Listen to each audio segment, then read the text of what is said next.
Hey, it's been a little while. Things have been kind of hectic for me. And I don't have a schedule for posting. So I get them out when I can. So the big news is, well, not the big news, but the big topic for this video, maybe it is big news, I'm not sure. Trump signed an executive order releasing the classified documents for the assassination of JFK, MLK, and Bobby Kennedy Sr. And those records should be released fairly soon. And it makes me wonder, like, what is going to be in those documents? And I've heard different things. And of course, we all know there's a lot of conspiracy theory around the assassination of John F. Kennedy. It's been going on. You know, people have been talking about it my whole life, okay? These three gentlemen were assassinated when I was a baby and a little tiny girl. And so I've heard talk about it my whole life, especially my parents' generation. Like, with my generation and my kids' generation, everybody knew where they were and what they were doing. And you'll never forget, you know, the day 9/11 happened. Well, for them, the big event was the assassination, especially of JFK, because that, you know, really, it moved them. And my whole life, every time something about John F. Kennedy came on, my mother said, you know, you watch that, because I was 2 months old. And apparently she put my little baby seat in front of the TV and watched the funeral and all the news coverage of it. Now, as far as, I'm going to tell you my experience of what happened after Martin Luther King was assassinated. So when I was growing up, we lived in a DC suburb and would go to Washington a lot when I was a little girl. You know, all the museums down there, we would go to the different parts of the Smithsonian and the zoo. We did a lot of things in Washington, D.C. And honestly, if you ever get a chance to go to D.C., I highly recommend it. You know, you could spend days, and I mean days, down there going to all the different museums, and they're free. I think the Holocaust Museum, I'm not sure if that's actually part of the Smithsonian. There is a small fee, or at least there used to be. It used to be like $2. It's probably more than that now, and I don't remember why there was a charge for it. But I mean, that's nothing compared to some other museums that you have to pay to go into. So, yes, so much history there, and so much to see, so much interesting stuff, science, art, everything. But anyway, I digress. So anyway, we used to go to DC a lot when I was a child, and you know, we would have to drive down through the city until we got to wherever we were going and could find a place to park. And I'm not sure how old I was, but I know I was little. And we were driving, and I'm, of course, sitting in the back seat. My parents are up front, and I'm looking out the window, and there's just rows and rows of, you know, blocks of houses that were burned out. And I said, what happened? And, you know, think about it. My parents were a different generation, and, you know, my generation, at least my parents, felt like I was too little to understand what was going on in the world, especially with civil rights, and the Vietnam War was going on. And even though the TV was on, I don't think they realized how much of it I was listening to. And I know they thought I didn't understand. And so when I asked what happened, my dad said, you know, they didn't want to lie to me either, right? So he says, a lot of people got mad and they set fires. And this was actually rioting that happened after Martin Luther King Jr. had been assassinated. There were a lot of angry people, rightfully so.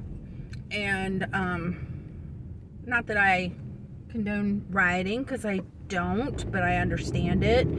And anyway, my little baby mind was thinking, well, I get mad. I know I'd be in a lot of trouble if I set my house on fire. I knew that was bad, right?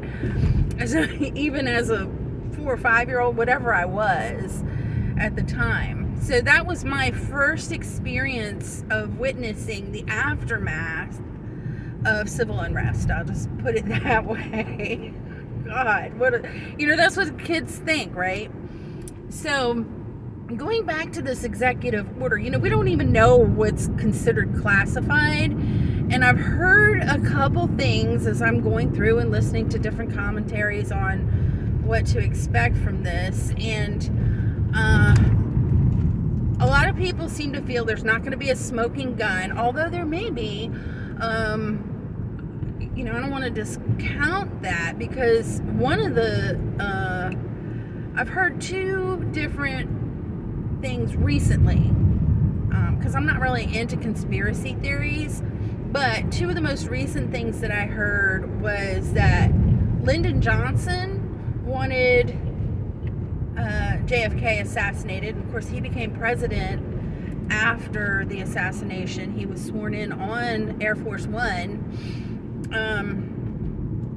And then the other conspiracy theory that I heard was that there were people in the CIA who was sending letters or some sort of communication to Martin Luther King to go ahead and do himself, if you know what I mean, because this is YouTube, you can't say certain things, but to harm himself. And obviously he didn't do that, So I don't know if that's going to come out. I think probably more realistically, other information's going to come out, because think about this. I'm already an old lady and both of my parents are gone. A lot of the people who were alive during that time have now passed on, and so a lot of time has passed. And one of the concerns that they're worried about, or that they had to protect, was Social Security numbers. For instance, there's speculated, I'll say, information on Lee Harvey Oswald's income tax.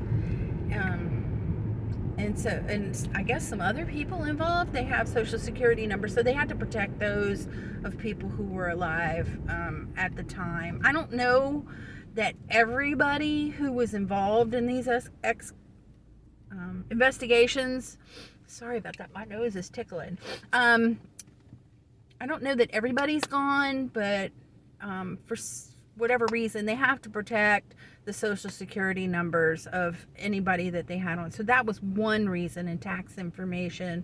Why that's involved in it, I have no idea. I do know why Social Security numbers is because whenever they do any kind of investigation and it starts becoming very legal, they want your Social Security number, because that's basically your identification on a federal level. Whether they were doing that back in the early 60s, that I don't know, but that was one of the things that I heard. I've also heard a couple other rumors, and I don't know if it's true. Just remember, these are all rumors that I've heard. I'm just telling you what I've heard. You may know differently. You may speculate differently. I'm not really even making a speculation, except that I think that probably the information is going to be minimal. I don't think really any big new revelations are going to come out. But some people are saying that there's going to be a lot of redacted information, which is possible. I don't know that for sure. I'm not the person in charge of it. And the other thing that people are speculating, and I lean a little bit more in this direction, is that a lot of documents have been destroyed. And I could see that, especially if some of the conspiracy theories are actually accurate. Some people don't think that Lee Harvey Oswald acted alone or actually did the shooting, depending on whatever their point of view is. And they think that other people might be involved. And so there may be records that were destroyed. And there also could be incriminating records that have been destroyed. And I don't know how you would ever prove something like this. But for instance, the example that I said, that there were people who believed that the CIA was telling Martin Luther King to do himself harm. I don't know why anybody would want that document to stick around, so that would be an example of something that might have been destroyed.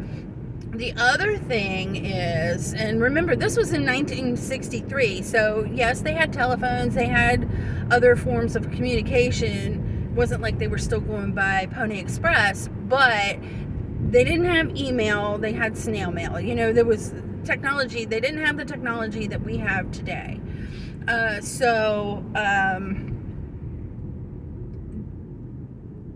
Whether it was just due to the lack of technology or indifference or bad systems in place, that I can't say.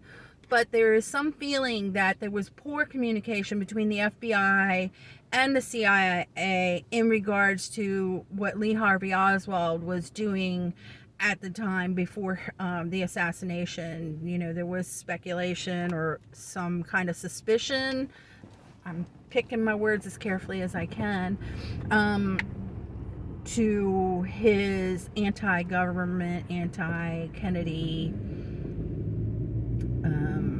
inclinations. He did try to shoot, I believe he was a general, and I think he failed at this, but I don't know why he wasn't prosecuted or imprisoned for that. That part doesn't make any sense to me, and it may be just my lack of memory. I don't know. I mean, I'm not an expert. I'm just reading headlines and listening to things of interest to me, and trying to understand the history. But I don't understand why he wasn't in jail for that, unless they couldn't prove it, and that's another conspiracy. That part I don't know. So, I know there's a lot of holes in what I'm saying here, and that's fine. You may be looking for something insightful. I'm not really, and I'm not an expert. I'm just a regular Joe Schmo, just like most of us. So if you know something I don't know, or you believe something in regard to some of these conspiracy theories, you are welcome to make the comments in this, the comment section. Just please remember to keep it civil. And I want to pass something on too that's very interesting. So, about a year and a half ago, I went to Ohio to go visit my daughter. She lives there, and somewhere, I don't know exactly where. Remember, I'm pulling things out of my head. Somewhere near Dayton, Ohio, because that's close to where she lives, there is an airplane museum. I can't remember what it's called. It's the national one, and I believe these are the actual retired Air Force One airplanes there, among a lot of other very interesting things if you're into flight and that kind of stuff. But anyway, I believe these are the actual airplanes that have been retired, and the Air Force One that Kennedy was on was there as well. And you can go up and you can walk through these different airplanes and see, and then kind of what some things are. It's amazing how they're very small, actually. Not they're not like little tiny Cessnas, but they're small considering the amount of people that were on them, because it wasn't just the president, it was his staff and other important people. And but you could go and walk through it, and I don't know where Kennedy's coffin or casket, whatever the right word is, I don't know where that was on this airplane, because there's a lot of things packed into a small place on an airplane anyway, unless there's a cargo hold. That I'm not sure of. Maybe he was there, I don't know. But it is very interesting to go and look at all the different things that they have in this museum. And just, that's a side note. There's also replicas of the 2 bombs that were dropped on Japan in World War II. That's something that I remember. And a lot of early